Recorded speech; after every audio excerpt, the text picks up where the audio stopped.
बिस्मिल्लाहिर्रहमानिर्रहीम। अच्छा, आज हमने पढ़ना है derivation of wave number of photon in H atom by Bohr's calculation. Wave number of photon in hydrogen atom by Bohr's calculations. तो अच्छा, आज हम लोगों ने वेव नंबर फाइंड करना है और बच्चे वेव नंबर का सिंबल होता है न्यू बार। इसको हम बोलते हैं जी न्यू बार, इसका सिंबल है। और अगर शॉर्ट से इसके बारे में देख लें तो हम कहते हैं nu bar equal to 1 by lambda means reciprocal of wavelength. When we discuss about Bohr model, इससे एटम के सेंटर में न्यूक्लियस है, इसके बाहर एक शेल और फिर second shell as well. For H atom there is a nucleus at the centre, electron is present in first shell. इस energy level is E1 and high energy level is E2। जब इसको energy provide करते हैं और heat करते हैं, what happens after absorbing energy, electron jump from low orbit E1 into high orbit E2। When it comes back, it emits energy in the form of photon। तो बच्चे आपने इस फोटोन का वेव नंबर फाइंड करना है। ये बच्चे हमारा टॉपिक है। मैंने आपको शॉर्ट सी डिस्क्रिप्शन दी है कि आप फोटोन का वेव नंबर फाइंड करने जा रहे हो। And what is photon? It is the energy emitted when electron come back from high orbit to low orbit, means delta E equal to E2 minus E1। ये बच्चे आपका energy difference होगा। यहां से हम डेरिवेशन करेंगे फोटोन के wave number की। नाउ हम स्टार्ट करते हैं इसको। When electron jump from high energy orbit E2 into low energy orbit E1, it emits energy in the form of photon. ये बच्चे हमारे पास शॉर्ट सी डिस्क्रिप्शंस है। अब मैं इसको इरेज करूंगा ताकि हम इसकी मैथमेटिकल डेरिवेशन को देख सकें। As delta E equals to E2 minus E1, equation number 1। Since energy is given as, जो हमने प्रूफ किया था एनर्जी ऑफ nth ऑर्बिट के लिए by Bohr's calculation, minus z square E4m by 8n square h square E0 square, equation number 2। ये बच्चे आपने values यहाँ डालनी है। तो आप क्या करेंगे, जहाँ पे n लिखा है वहाँ E2 के लिए बच्चे N2 आ जाएगा, और जहाँ पे आपका E1 है वहाँ पे n की जगह N1 आ जाएगा। तो बच्चे यहाँ मैं इसको पुट करने लगा हूँ। Put in equation 1, that is delta E equals to, यहाँ बच्चे मैं पुट करूंगा E2 का आंसर माइनस E1 का answer. So minus Z square E4m by 8n2 square, ये मैंने यहाँ पे N2 लिख दिया जी फॉर E2, बाकी सेम। यहाँ जब आप पुट करोगे तो अब यहाँ पे खाली N1 आ जाएगा, minus Z square E4m by 8n1 square h square E0 square. अब बचे minus minus plus, minus Z square E4m by 8n2 square h square E0 square, minus minus को प्लस कर रहा हूँ, z square E4m by 8n1 square h square E0 square. अब अच्छे काम करते हैं, पॉजिटिव टर्म के साथ n1 है और नेगेटिव टर्म के साथ n2 है। तो आप पॉजिटिव टर्म को पहले लिख लो अपनी आसानी के लिए और नेगेटिव वाली को बाद में लिख लो। So delta E equals to, जी बच्चे मैं ये टर्म पहले लिख रहा हूँ, z square E4m by 8n1 square h square E0 square minus this one, minus z square E4m by 8n2 square h square E0 square.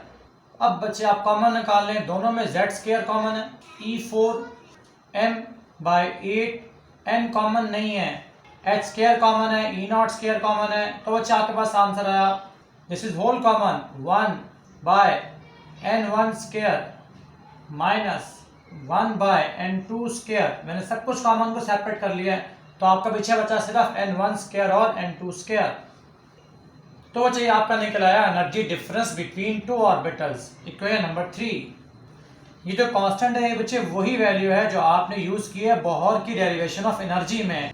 तो हम कहते हैं delta E equals to 2.18 power minus 18 1 over n1 square minus 1 over n2 square.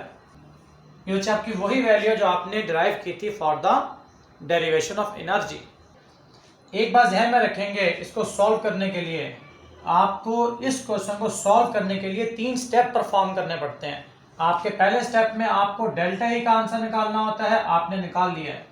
अब आपको frequency find करनी है, new का वजह फ्रीक्वेंसी कहते हैं, और लास्ट में आपको वेव नंबर निकालना है। तो बच्चे इसके 3 स्टेप दिमाग में रखेंगे तो आपसे गलती नहीं होगी। डेल्टा ई तो हमने निकाल लिया। Now we find frequency according to Planck's theory, delta E equals to H nu, equation number 4।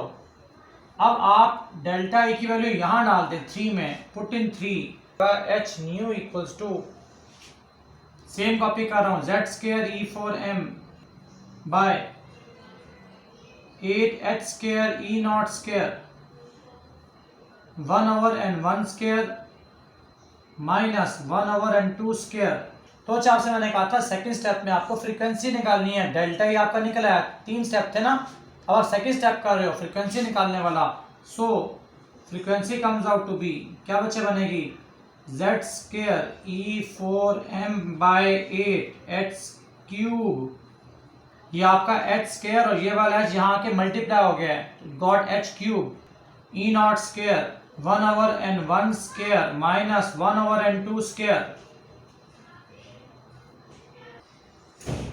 Equation number 5, आपके 2 स्टेप हो गए, डेल्टा ई निकल आया और फ्रीक्वेंसी निकल आई। लास्ट स्टेप में आपको वेव नंबर फाइंड करना है जी, as C equal to nu lambda.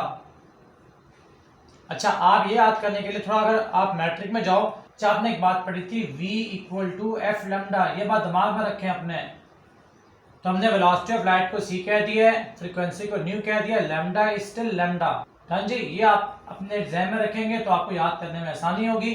आपको फ्रीक्वेंसी का आंसर निकालना है, तो यहाँ से रीअरेंज कर लें। So frequency equal to c by lambda, lambda मैंने डिवाइड कर दिया है, इसको यहाँ डाल दें, put in 5। Now your answer is c by lambda equal to z square e 4m by 8h cube e naught square 1 over n1 square minus 1 over n2 square. अभी बच्चे आपको मैंने बताया था कि 1 बाय लैम्डा को न्यू बार कहते हैं। अगर यहाँ से मैं c को हटा दूं, वहां डिवाइड कर दूं राइट साइड पे, तो ऊपर 1 आ जाएगा। So 1 by lambda equals to z square e 4m by 8h cube e naught square. ये बच्चे c यहाँ डिवाइड हो गया राइट साइड पे, 1 over n1 square minus 1 over n2 square as 1 by lambda equal to wave number. Definition है जी wave number की, reciprocal या inverse of wavelength is called wave number. आप यहाँ डाल दें। So finally we say nu bar equals to, ये यहाँ मैंने वैल्यू पुट कर दी है न्यू बार की, nu bar equals to z square e 4m by 8h cube e naught square c 1 over n1 square minus 1 over n2 square. तो ये आपके पास वेव नंबर का आंसर, मैं इसको नाम दे रहा हूं इक्वेशन नंबर 6। क्योंकि हमें आंसर निकालना है एच एटम के लिए, तो अब हम क्या करेंगे, Z को 1 पुट करेंगे because hydrogen has 1 proton. For hydrogen atom Z equals to 1 and E4m by 8h cube E naught square C all are constants. Its value is 1.09678 10 power 7 and named as Rydberg's constant. तो बच्चे इसकी value आप डाल दें 6 में, put in 6। Your final answer is, ये बच्चे मैंने वैल्यू डाल दी इधर 1.09678 10 power 7 1 over n1 square minus 1 over n2 square. ये बच्चे आपकी final equation for the derivation of wave number, और बच्चे इसके यूनिट्स हैं पर मीटर।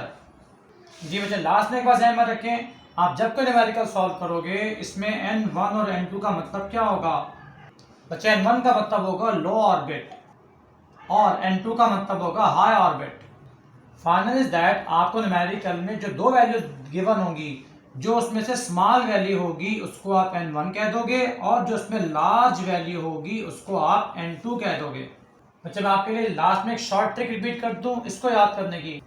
जब पहले स्टेप में डेल्टा ई का आंसर निकालना है, difference of energy between 2 orbits, ये आपका आंसर आएगा जी जॉल्स में। फिर आप क्या करोगे, फिर आप निकालोगे फ्रीक्वेंसी, ये आपके निकलेगी हर्ट्ज में, और फिर आपने लास्ट स्टेप में थर्ड स्टेप में वेव नंबर फाइंड करना है पर मीटर में।